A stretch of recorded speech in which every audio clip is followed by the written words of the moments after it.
Hello, my friends, and welcome back to the best day of the week on BookTube, Poetry Thursday. I'm looking forward to enjoying all of your wonderful poetry videos out there.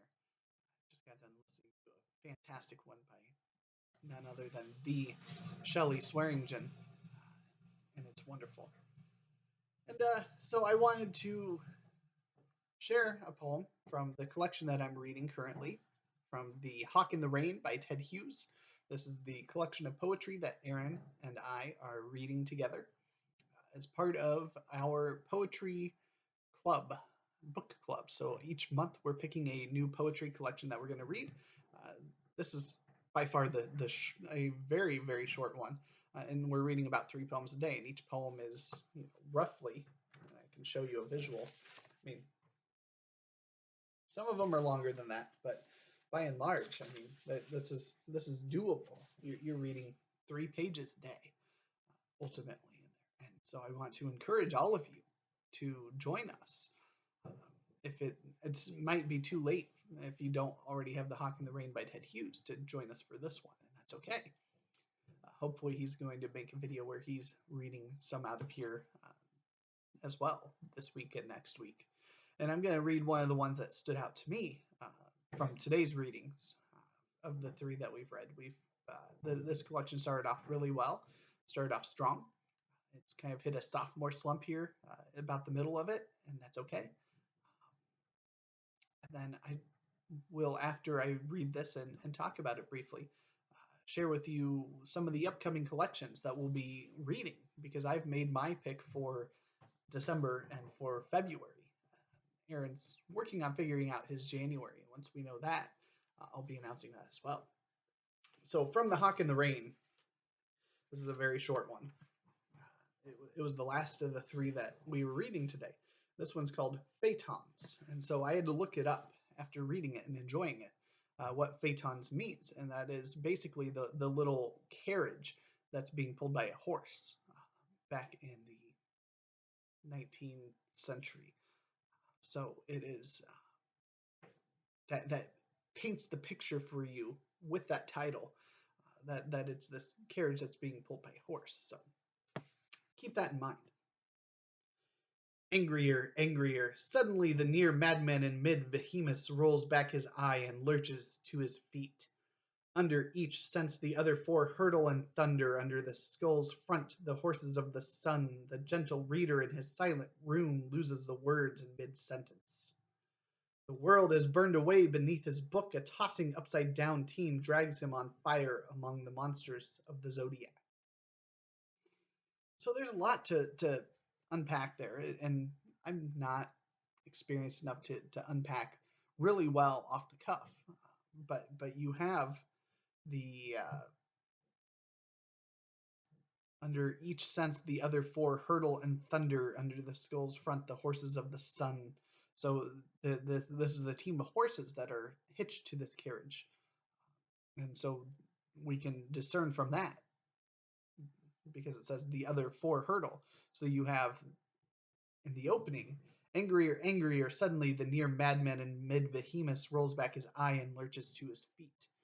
So that paints the picture of it. This is a horse that is talking about. And so you see, evokes the image of the horse rearing up suddenly because it's getting mad. And so the other 4, hurtle and thunder. Under the skull's front, the horses of the sun. These are the 4 horses. They're reacting to the one horse, rearing up in anger. And then we cut to the Phaeton itself. And so it says, the gentle reader in his silent room loses the words in mid-sentence. So you can get the sense that everything's just kind of jarred because of what's going on with the horses.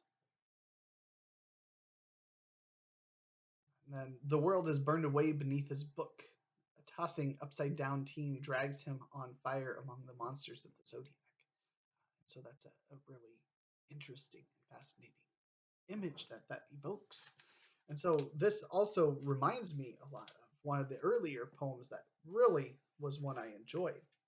I'm going to read that one as well to you. because why not have it two for Tuesday or two for Thursday? This one's called The Horses. I climbed through woods in the hour before dawn dark, evil air, a frost-making stillness.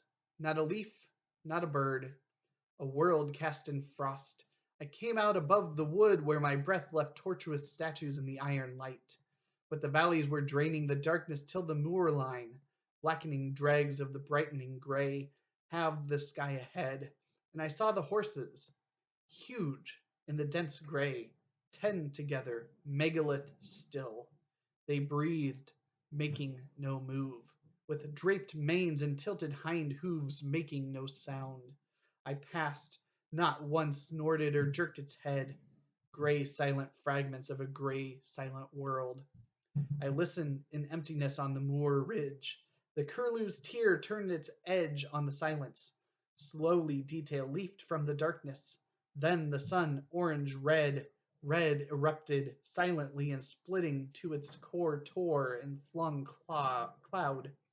Shook the gulf open, showed blue, and the big planets hanging. I turned, stumbling in the fever of a dream, down towards the dark woods from the kindling tops, and came to the horses. There, still they stood, but now steaming and glistening under the flow of light, their draped stone manes, their tilted hind hooves stirring under a thaw, while all around them the frost showed its fires.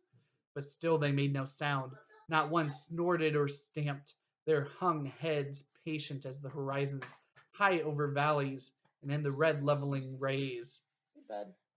In the din of the crowded streets going among the years, the faces, may I still meet my memory in so lonely a place between the streams of the red clouds, hearing curlews, hearing the horizons endure. You can see my little guy back there, just having the time of his life playing with his little Millennium Falcon. So, that brings two poems to an end from Ted Hughes. And so, as promised at the beginning, the next volume we're going to be reading is Lyrical Ballads by William Wordsworth and Samuel Taylor Coleridge. This is the 1798 edition. This is magnificent. I fully expect to absolutely enjoy it. And so it has all kinds of stuff inside of it. And I'm going to be reading this entire thing front to back. It's got a lengthy introduction here and a bibliography, but what I'm especially excited about is it's opening up with Rime of the Ancient Mariner, which is one of the best Coleridge poems out there. It's a longer one, and I'm excited about that. And the table of contents is right here, and it's not too long. So it's got commentary, it's got appendix with stuff at the end. I'm beyond excited to read this. And then Aaron had mentioned in one of his recent videos that he wanted to reread The Wasteland at some point in time by Eliot, T.S. Eliot. And so I suggested, hey, I'll make that my February pick because I'm pretty sure at my local half-price bookstore they had a volume of Eliot, Wasteland, and Other Poems. So I picked that up because they did in fact have it for $2. I mean, it's a slim little volume. So it is fantastic volume. I have no doubt I'm going to love the ones I haven't ever read, but it opens with the love song of J. Alfred Prufrock, which is a great, great poem, one of his well-known ones. And then The Wasteland, which is one of his greatest poems. It's long and it's wonderful, and it's got 5 parts to it, and there's some others in here. I mean, this is the table of contents. It's not a lot of poetry in there, but it's going to be 80-some pages of poetry.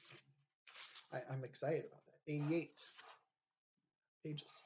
So I'm excited to dive into that one in February. And I'm looking forward to whatever Aaron picks it for January so that I have time to pick it up.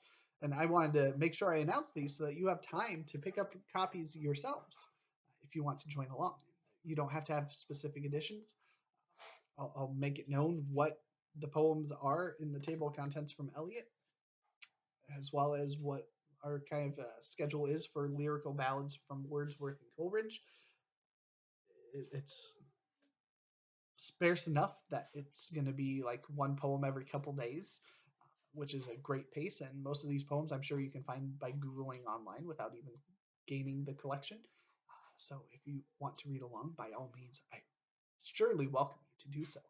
And so the other thing I want to mention is that if you're interested in reading some poetry along with us, find me on Voxer. I'll have that information down below, as I do on most of my videos. Hit me up on Voxer. I'll make a poetry book club group chat in there and add you to it. And there's no pressure to join in all the time, but it would be great, because the thing I like about Voxer is you can record voice messages. So we can record ourselves reading the poems that stand out to us, and the others in that chat can enjoy hearing it being read by somebody else. And that's the best way to enjoy poetry. And so we'll make Poetry Thursday every day, which is, there's nothing better to me than that, would be having poetry every day. And I've been enjoying reading poetry every single day this month. I haven't missed a day of reading poetry of some sort, and have thoroughly enjoyed that, even with the disappointment of some of the Hardy poems and things like that. So I hope you're doing well. Look forward. There will be a second video coming out today on Poetry Thursday. It is a poetry adjacent thing that I'm going to be doing. I'm going to be doing the Read a Chapter Challenge. I think you're going to enjoy it, and you'll understand when I start that video as to why it fits in with Poetry Thursday. I think it's absolutely going to be a great experience for all of you. So thank you, BookTube.